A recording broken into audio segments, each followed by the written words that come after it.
But we encourage you, brothers and sisters, to do this even more, to seek to lead a quiet life, to mind your own business, and to work with your hands as we commanded you, so that you may behave properly in the presence of outsiders and not be dependent on anyone.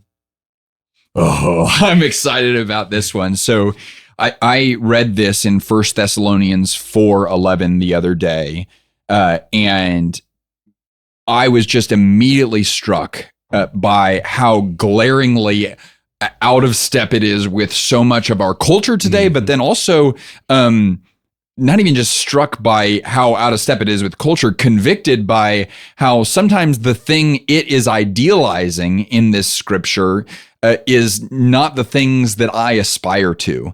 And got to spend some time thinking about that and praying about that. And then just honestly took some of my takeaways and put them in a LinkedIn post. And praise God, this was so cool. Like, I wrote the LinkedIn post and it was my best recently written LinkedIn post in terms of performance that I remember. People like really resonated with it. And so from that, I was really, really pumped to talk to you, particularly about the applications of 1 Thessalonians 4:11 to life and leadership. And thankfully you were pumped as well.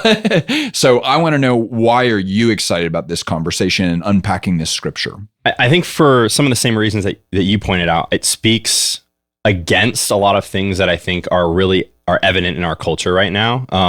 And honestly, just so practical, like verse 11, to seek to lead a quiet life, to mind your own business, and to work with your own hands. Like, those are three like very practical commands. And so I'm just really excited to like dive into, what does that actually mean? Like, what does that mean for us? Like, who is Paul talking to in this context? And yeah, like, what is God commanding us to do in this passage? That's right. Yeah. So let's read it again, and then we'll start to explore and unpack and hopefully pull out some practical takeaways for us as leaders and for the people listening. My version is actually a little bit different than yours, so I'll read it this time. But we urge you, brothers, to do this more and more, and to aspire to live quietly, and to mind your own affairs, and to work with your hands as we instructed you, so that you may walk properly before outsiders and be dependent on no one.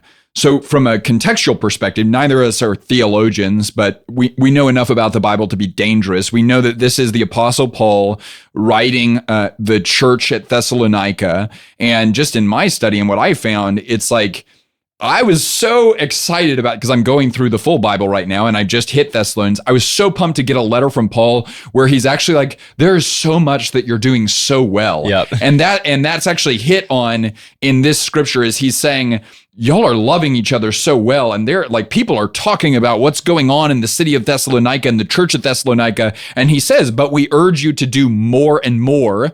But then throughout 1st and 2nd Thessalonians, it almost seems like he's warning them against some things, but also kind of highlighting some things that might even be small issues that could become big issues. And that's some of the context that I read around this verse. Is there anything else that you'd add in terms of what you read contextually that might help people understand what we're diving into here? Yeah, no, I the same thing came up in the commentaries I was reading, and then just reading about why this letter was written. It's like, Paul, yes, there are a few things in the church that he calls out for them to be aware of, to be cautious of, but ultimately, like, this is a really encouraging letter, and Paul is like admonishing and like encouraging the church here to continue doing what they're doing. Mm-hmm. So, what was the thing that you referenced right before we hit record about, like, it's a commonality for every chapter in Thessalonians or something like that? Jesus' second coming is mentioned in every chapter in 1 Thessalonians. Which, yeah, that's why I love the tools and resources that we have today, because I don't think I would pick up on that trend just reading it on my own. But it's like, when you notice that, you're like, oh man, clearly that's a overarching theme that he wanted to hit home on. Yep. And we'll probably get into that as we dive into some of the practical exhortations in this. So the first thing that stood out to me was live quietly. I have a question for you on this, and it's actually a question that's not original to me.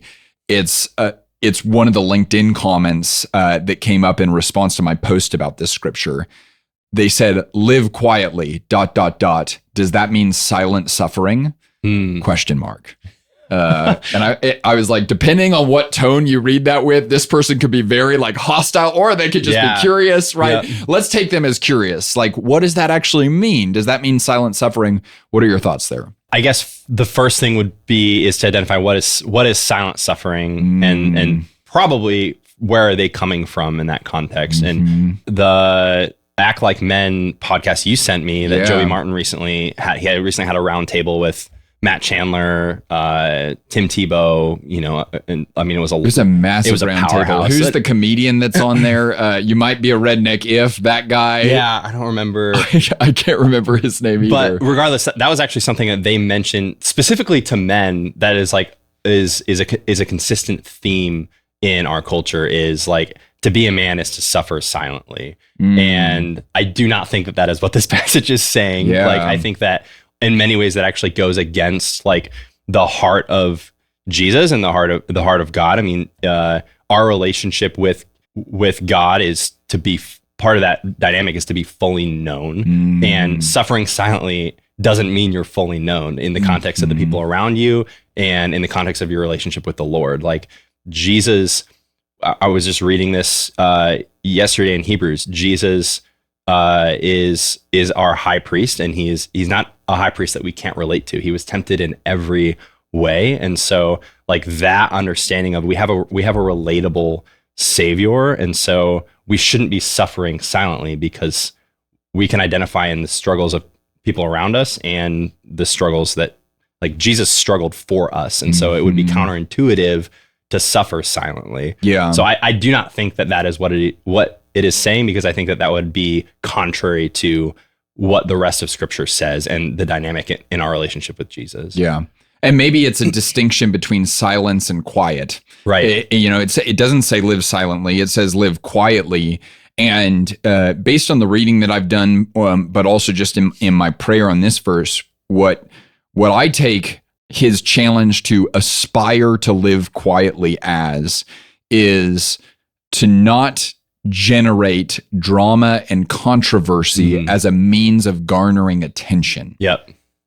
I think it is true that human beings need attention. I don't think that's a bad need. I think that is a legitimate, God-given, and because it's God-given, it is a good need. Every single need that we have, we can meet in illegitimate ways. And I think what he's calling attention to is our proclivity or propensity to take that God-given need for attention, to be seen, to be known, to be noticed, to be recognized, and to fill that need by illegitimate means. And what's crazy is social media didn't exist when Paul wrote this and it was a problem, which now it's like we've given everyone a megaphone with easy access to an illegitimate way to meet that legitimate need. When it comes to, you said the difference between silence and being silent and being quiet. I just had the thought of like, what are the contexts in which we as human beings are quiet in just like in social settings and in the places we go? And I'm like libraries. You walk into like a large church or cathedral and you instantly like, there's like a certain level of like awe and respect, reverence that and even like, I even think oftentimes when I'm hiking and like I go to the Grand Canyon, I go somewhere, for some reason, I find myself like whispering in a way of like, there's this like reverence of like this space that I'm standing in holds so much more respect, or, it in many ways even makes me feel small. And there's just this like awe and reverence that causes me to be quiet and to avoid, I mean, whispering, you whisper in a library, you would whisper in a church. It's like that causes me to want to make myself small and not bring attention to myself because there's something out there that is greater. And so I think that is what this is sort of alluding to. And what you mentioned, like, yeah, like not drawing unnecessary attention to yourself and understanding like the greater thing outside of yourself. So, yeah. I feel tension as it relates to this, because I feel like one of we could say this literally and then a little bit more figuratively and metaphorically, is I feel like one of the strengths that has gotten me to where I am in my career is my volume, right? And like volume can be, I mean, legitimately can be the sheer like magnitude of how I talk, right? People across the room can hear me, but also just I like doing things that are charismatic and that garner people's attention. And it's not even just attention. I like creating engagement in things, right? And so I would be genuinely very interested to know how do you take that as like, maybe there's a part of that that's a strength, but how do you make sure that's oriented around the right aim and ambition, which is glorifying God and in alignment with what it's saying here, which is to aspire to live quietly? Like, do I need to change who I am, or what do I do with that? Yeah. I mean, I think any strength needs to be used and tempered with discernment, right? It doesn't matter what strength that is. Like, I mean, you could take physical strength because it's an easy, it's a really easy metaphor, right? Like, when is it appropriate to use physical strength? Like when you're lifting heavy weight, when something is required of you, that whether yard work or, and you know, in today's context, yard work, an emergency, picking up your kids, right? But then in the same context, the way that you pick up a 5-year-old is going to vary very differently than the way that you pick up your daughter the day after she's born. And so, and like their resilience. And so being able to understand like strength isn't like, all strengths and all gifts aren't supposed to be used equally across all contexts. Like there is discernment and wisdom that needs to be applied to different situations. And do you have self-control? We know that self-control is a fruit of the Spirit within the gift or strength that you've been given. I also really like the way that you oriented living quietly as keeping yourself small. Like, I used to think larger than life was a compliment. Oh, that person's larger than life. And we use it as a compliment. In reality, they're not actually larger than life, and they can't be. So the fact that they're giving you that image might actually not be a compliment. That might not be a good thing. And what I think in some ways this is challenging us to do, aspire to live quietly, aspire to be right sized, aspire to not look any bigger than what you actually are, and not to be a consumer of attention, but rather to, to serve, to pour out, to put the spotlight on others and on God, not on yourself. Yeah. I mean, larger than life just means unrelatable.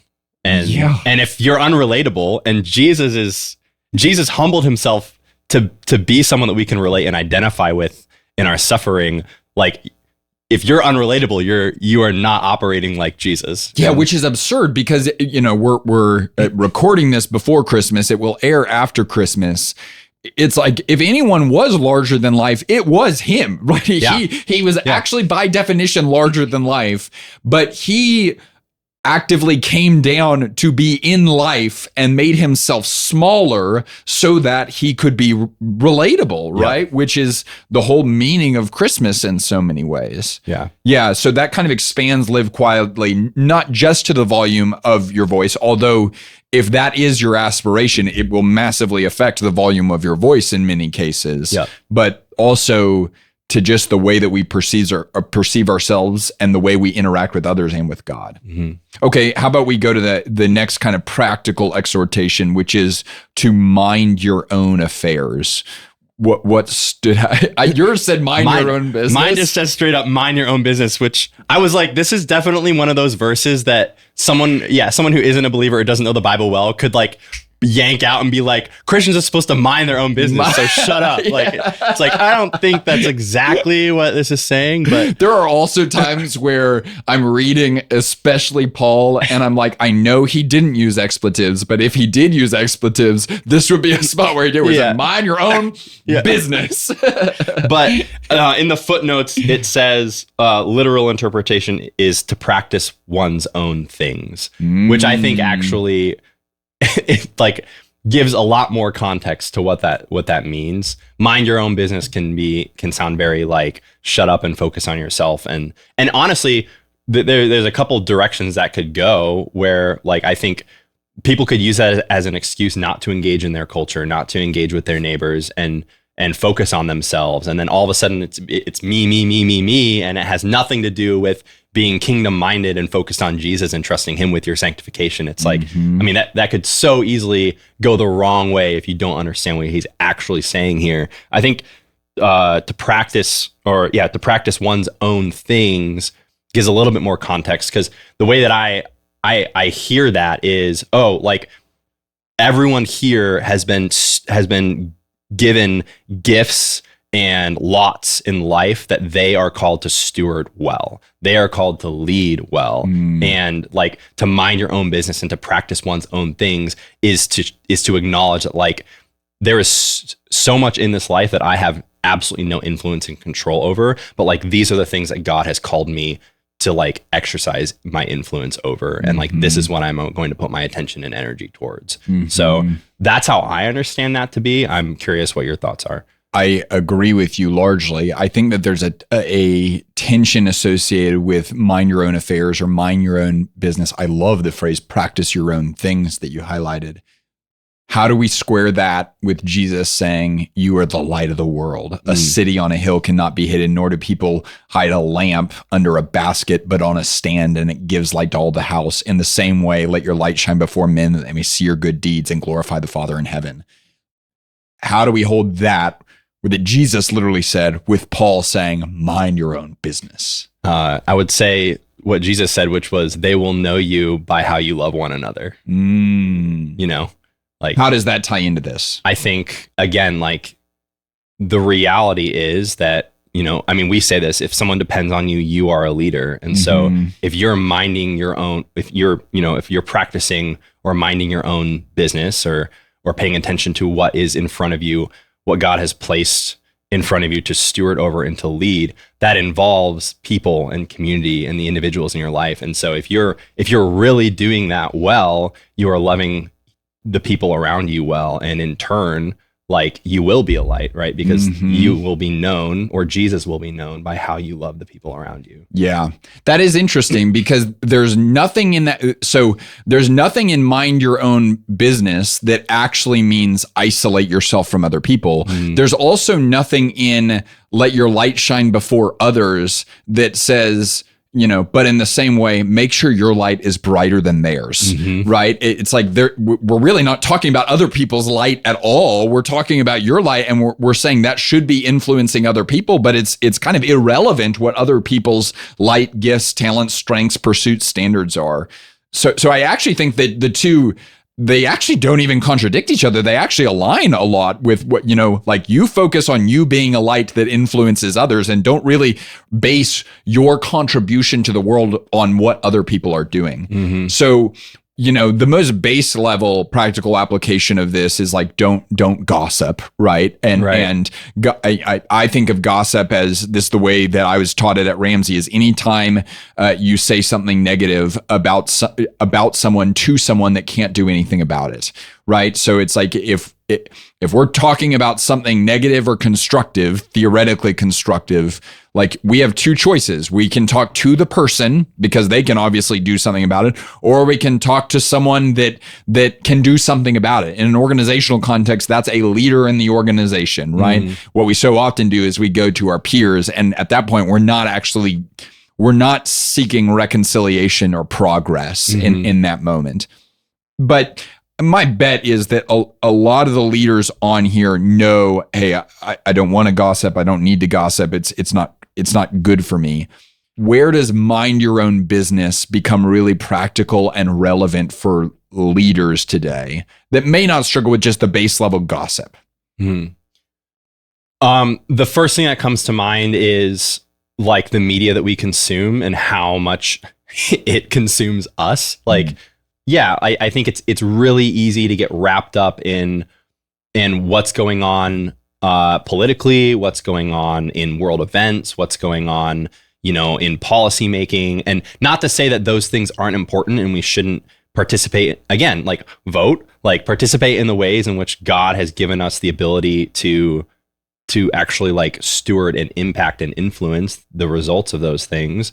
But the other side of that is if it's becoming so consuming, that it's affecting both your attention to the things that God has placed in front of you to steward, or it's just affecting the heart in which you're approaching those people and those things. Like, the reality is, like, I'm sure we all have family members who have different beliefs than we do politically. And like, the reality is God placed you in that family. He like knit you in your mother's womb and chose that, like, you were going to be living in this time, in this place, in that family. And like, those people are a responsibility that you have. And so, in maintaining those relationships, and then in really like exemplifying Christ to them is your core responsibility. And so I would say that's like a very practical picture of something that I think a lot of people deal with and struggle with, especially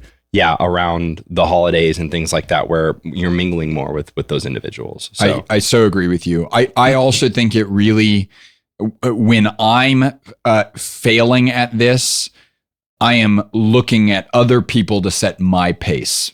I'm looking at how fast they're accomplishing things or gaining or acquiring or moving forward, right? And what's crazy is there's no telling if what I'm looking at is actually true in terms of, it's the story that I'm telling myself about how fast they're moving, everything that they're doing.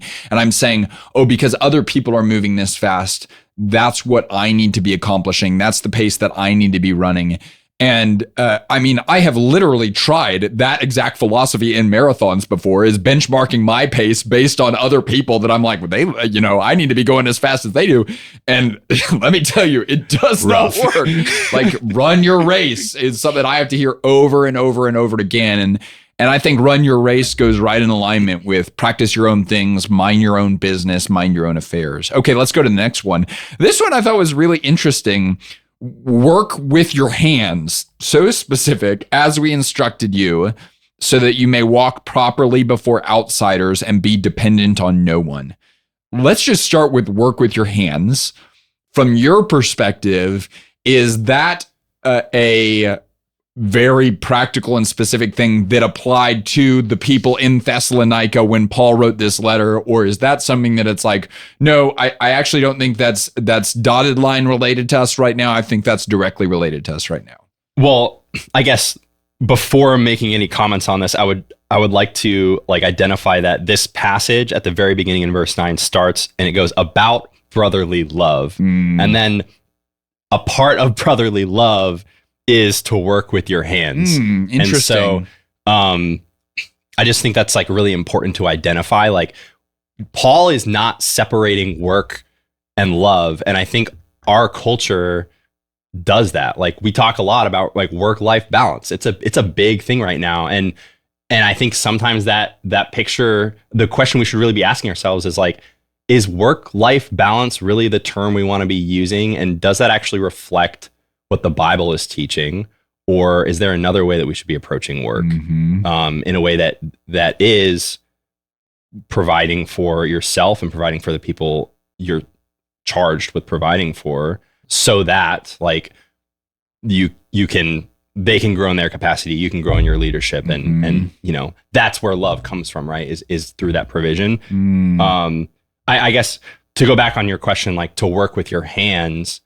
Yeah, like the idea of like sitting on a laptop and being like, is this really working with my hands? Am I really like, I guess, is that what you're asking? Like the difference in... I think I'm interested to know is like, should we take to work with your hands? Like, that's what he's telling us to do. Should we be like, well, I haven't done that in a while, but that might not apply to me because I don't live in, Paul's time in Thessalonica. Or should we take this as like, I'm not doing that a ton right now, I should be doing that?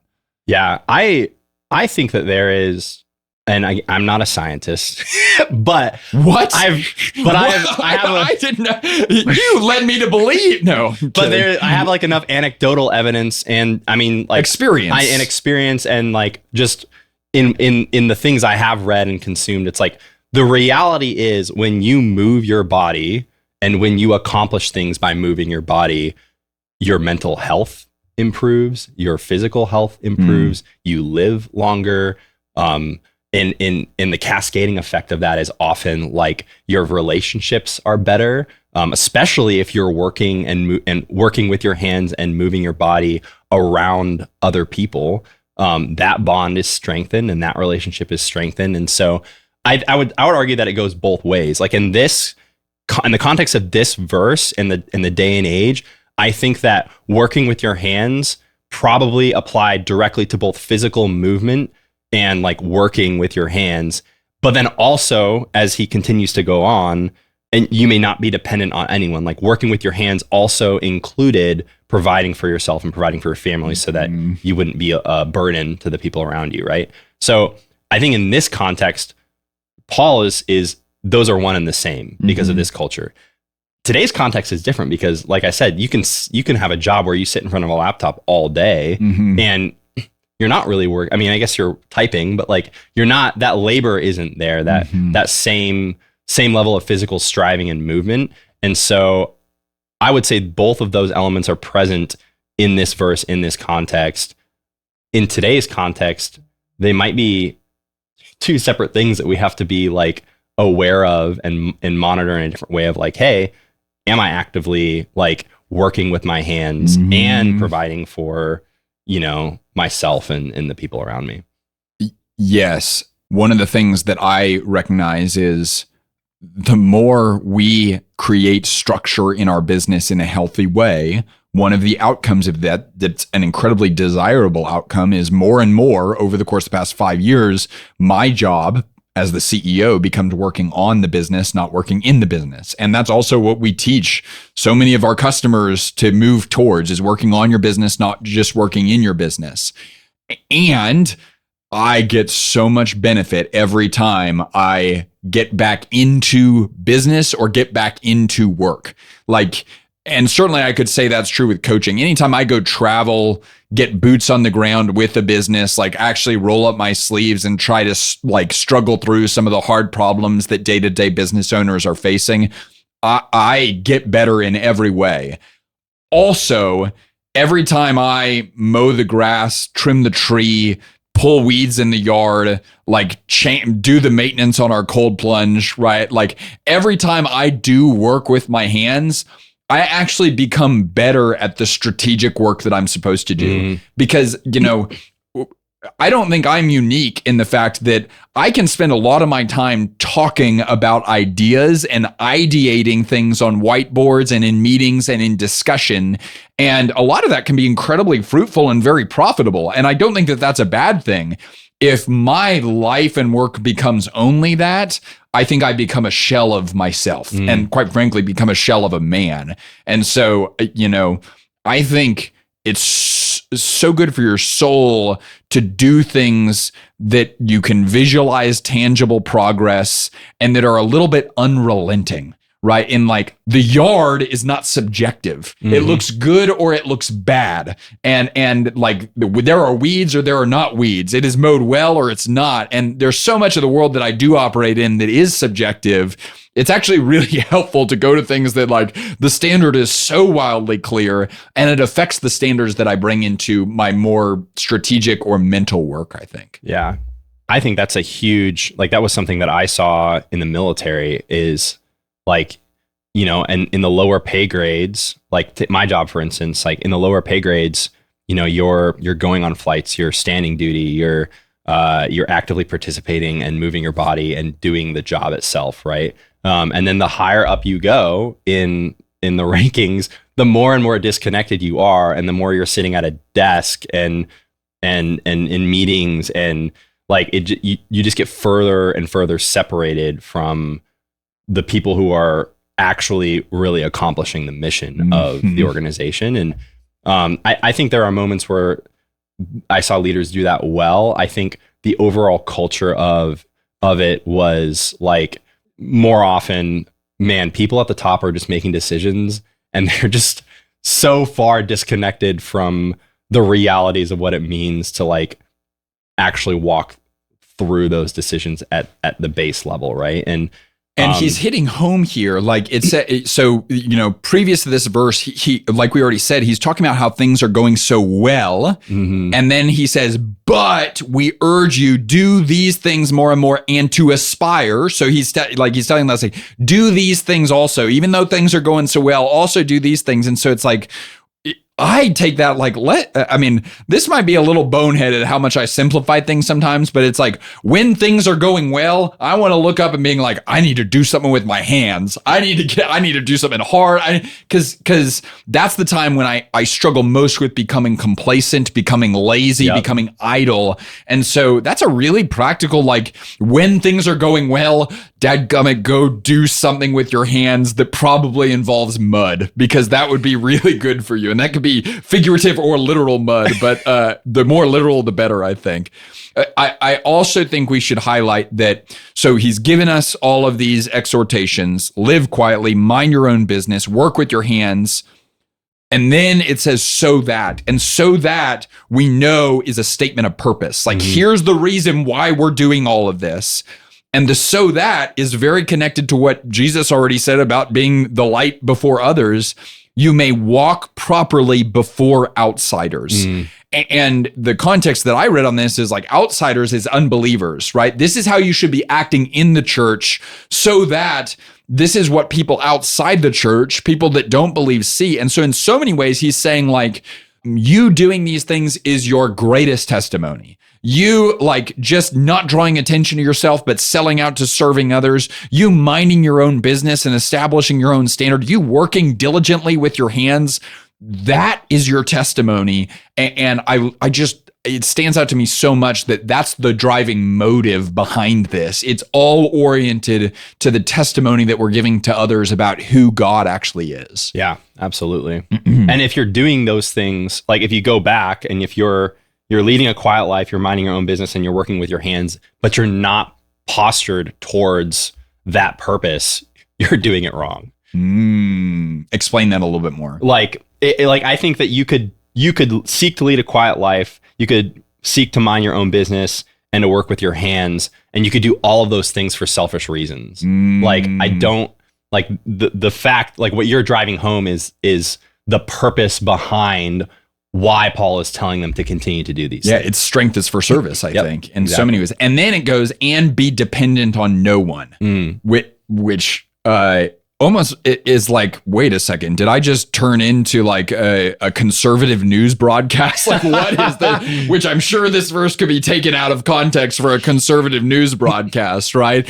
But so much, if we really get deep into the gospel, so much of the gospel is saying don't strive for a life of total independence. But now suddenly it's saying, and be dependent on no one. How do you read that? And how do we make sure we take that with wisdom and not just at the most shallow level of interpretation? Yeah. Not to intentionally be a burden on other people because of your lack of action or your lack of leadership. I think that's when you look at the context of the verses prior to that, like he is giving practical steps you can take. And then like the purpose of that being like, and I think mind your business is probably the best one that applies most directly to this, of like, like steward the things that God has given you well. Stewardship. Yeah. In a way that like you aren't being an unnecessary burden on the people around you. That's different than experiencing suffering, which First Thessalonians actually has a lot to say about, because this church was being persecuted.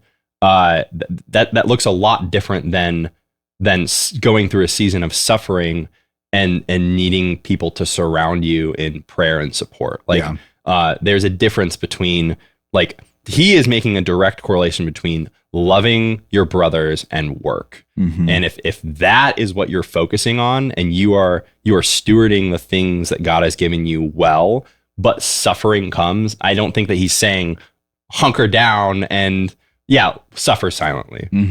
Yeah. I take it as don't stall out and don't be a leech, right? Like if we are in the context of things are going well, then it is really, really easy to just start coasting. And the minute we start coasting, the minute that's the minute we stop contributing, Mm-hmm. right? And we're not called to coast. We're called to give us this day our daily bread. And we're going to show up faithfully every single day, looking for the daily bread and saying, I don't work for human masters. So the fact that I might have accomplished other people's standard in terms of my financial wealth or my career ambitions, I don't just stop because I achieved their standard. It's like I'm working for the glory of God. Like there is no stop, right? And then also don't be a leech, right? Like, are you using what you've been given? And that's a pretty relentless standard as well, right? And it's so easy to point the finger at everyone else in this, but like, are you using what you've been given to provide for yourself and others? And answer that question honestly and genuinely, and work to make sure the answer to that is yes, right? And that's our standard for success each day. Are you using what you've been given faithfully for the glory of God and the service of others? And because if you do that, there is certainly times where there is social injustice at play, but more often than not, you become someone that's not a leech and not dependent on others and not sucking from the resources that could be used for other greater purposes. Well, I feel like that's a really good place to land, unless you have anything else you want to say on this verse. Let's each do one challenge. Like, what's one challenge we take for ourselves from this that we would then apply to others? You go first. Very good. I think my challenge is aspire to live quietly. And what we talked about is, what does it look like for your ambition and your aspiration to be smaller, right? Brandon Lindsay, he's a leader that we're really, really connected to at Hoopaw. He gave me this band that I wear everywhere, and it's John 3:30, which is John the Baptist saying, he must become greater, I must become less. And I wear it everywhere, but I don't wear it everywhere. I don't take that with me everywhere I go. And thankfully the band helps sometimes to just keep this reminder of like, he must become greater, I must become less, I am not the point. And aspire to live quietly, I think, is in direct alignment with that. So bring that more to fruition in my life and leadership. How about you? For me, like, to work with your own hands is the one that rings most true to me. And I think it goes both ways for me personally. Like, the reality that, like, right now my job involves working a lot at a computer, and in previous seasons I haven't done that. And there are parts of that are there. I mean, so much of that like honors the Lord, and it is what God has given me. And like, I am passionate about what I am doing and I am enjoying it. But then the other thing in this season that I've realized is that I haven't had in previous seasons over the last few years, just because of life situations and moving and things. But like this fall and this summer, I summited a mountain in Mexico. I think the second or third tallest mountain in North America. I just did rim to rim to rim in the Grand Canyon, and like being like looking back on those moments and just being like, man, like I really just greatly enjoy like working and doing things in that way, and challenging myself physically, and like understanding that like that, especially with other people, like is so edifying to me and something that I should prioritize more. When on the flip side of that, like, I mean, we talk about this all the time, freedom and responsibility, right? Like understanding the importance of that, and then also using that as fuel for like the things that I do day to day at work. And so I guess just like, yeah, exploring the balance between those two things, and then challenging myself in both of those areas. Like, how can I be stewarding the work I do better? And then also like, how can I be challenging myself even outside of the work I do in a way that brings other people in and like edifies my spirit? So. Love that. Thanks, Ben. Yep. Hey, y'all, thanks so much for watching. If you want more content like this, we've got some killer stuff planned. So make sure you rate, review, and subscribe. Let's go, let's go, let's go.